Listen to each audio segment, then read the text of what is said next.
experiences. And when you talk about the strength of your identity and the strength inherent in who you are, I find it comes out, like when we're cutting meat as a woman. I mean, all this red meat, the blood, everything, it's like a raw experience. And then you just having confidence and to know what to do with the meat. Like, I cut up reindeer meat from Savunga in Anchorage last night, and I thought, all right, I could do this, take this part off, and so that gave me strength to be here, in Anchorage. And so I think that's where, I'm the upper end of the millennial generation. I consider you maybe the lower end. That's where we, how we're going to carry our identity forward into wherever we live, because we have to, and it's imperative.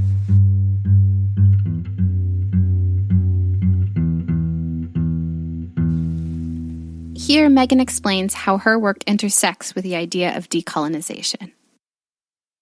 So I work for our two tribal organizations in the Bering Strait region, North and South Health Corporation and COERC, and they have joint priorities to address housing and sewer and water, and we still have 5 communities unconnected to running water and sewer. And so I do a combination of infrastructure coordination and advocacy work. So for our tribal organizations, we have the Housing Authority building homes, the Health Corporation with the responsibility for sewer and water development, and then COERC, which builds roads on behalf of our tribes. For each of our communities, we're starting to facilitate and coordinate the construction of housing, sewer and water, and roads. And we're not only, it's a dual conversation, not only with our regional tribal organizations, but also with our communities between cities, tribes, and village corporations, so that for each community we create a long-range infrastructure plan, and we understand the role that each organization has to play, whether it's the village corporation that needs to identify land for development, for housing, the city, which is usually the utility owner, which, energy and sewer and water, they're on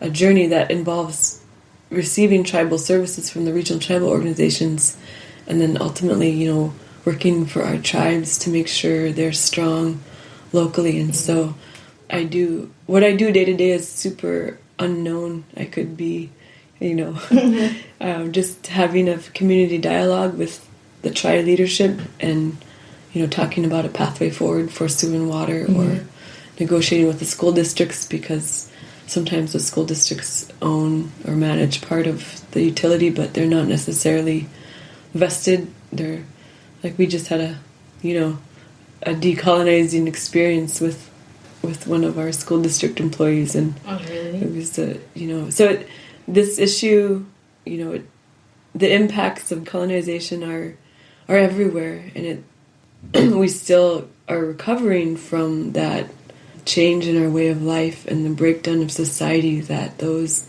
policies and experiences that were forced upon us, whether it was disease or language loss or relocation, it really broke down how the health of our community and what it looked like, and to rebuild with the strength of identity in mind in our governing bodies. That's what our tribes have been focusing on. So we, under COERC's leadership, they've been hosting dialogues to facilitate the relationships among all of the governing entities in a community. And, there may be reasons, and it's mostly reasons of colonization, the lack of law enforcement, public safety, high rates of alcoholism.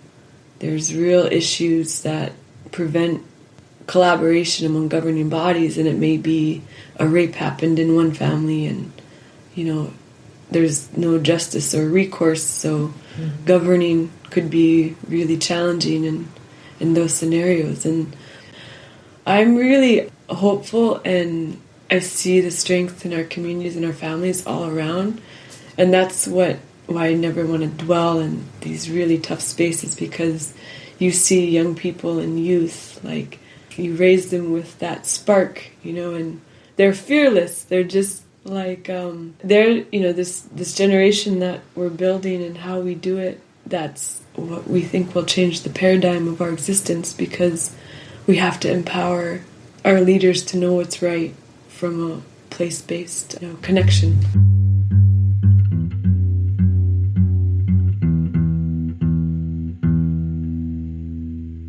Yeah, that's one huge arena where I feel like our generation has a responsibility to achieve, and that so much of our way of life is regulated by how we hunt and fish, and every angle is like we're at the whim of environmental statutes, not a definitive protection within the law of how we live and how we would govern, would we be empowered.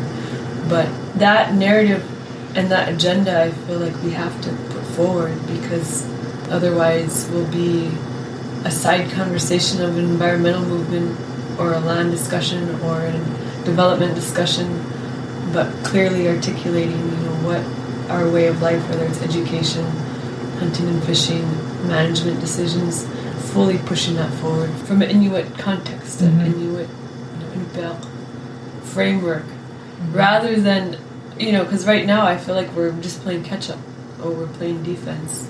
Man, last year I went to this conference in Iceland, and it was right before AFN, and I was able to witness some conversations between young Inuit leaders like me and their elders who are drafting a constitution and talking about nationhood, and they're preparing their youth for nationhood.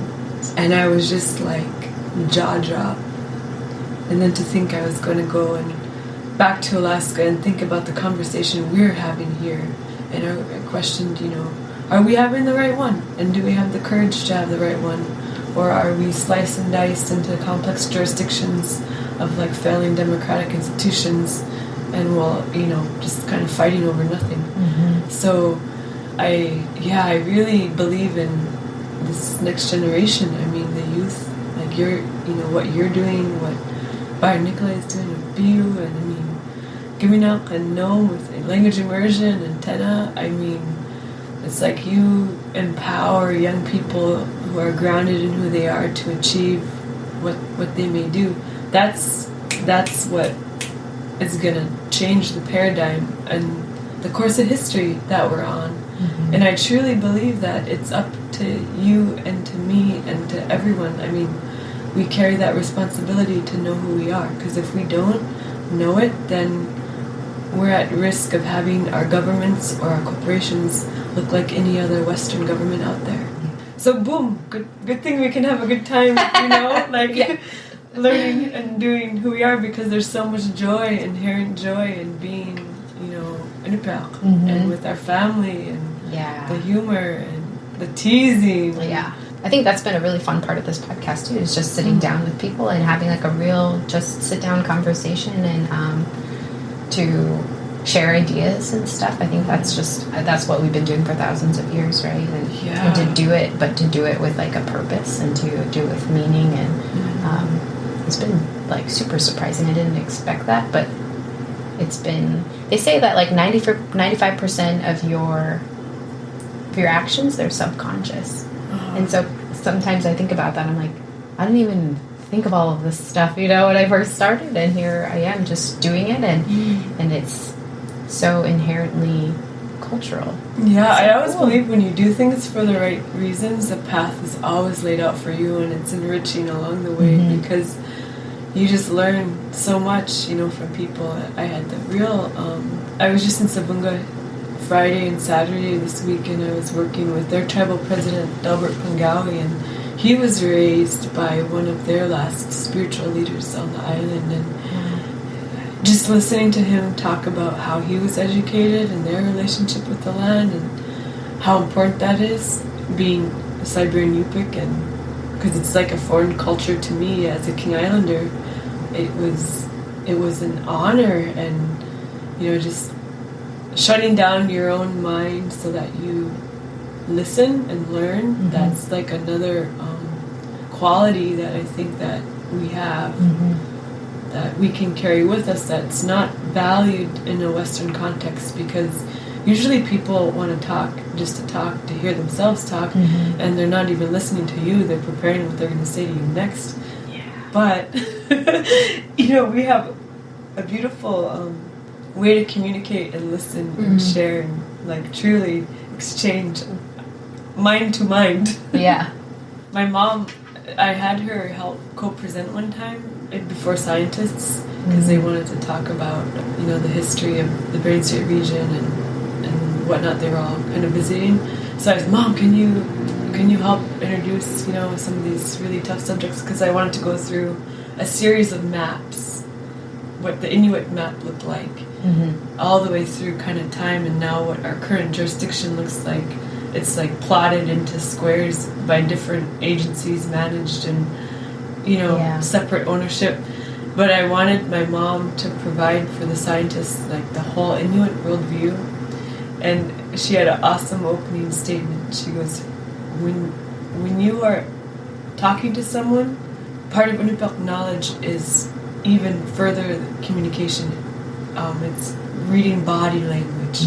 Are you truly, thinking what you're saying? What's your gut telling you? There's this whole system inside you that's helping you understand the other person. You're reading the other person.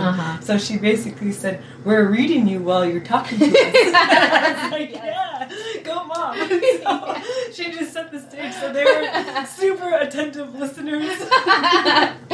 Yes. But it was, that's totally, something I try to remind myself all the time is never ignore your gut, because your gut and that feeling, with whoever you're acting with, it's telling you something, and that's part of being grounded in your identity. And there's so much that's in us that we don't know we already know, and that's what I'm learning.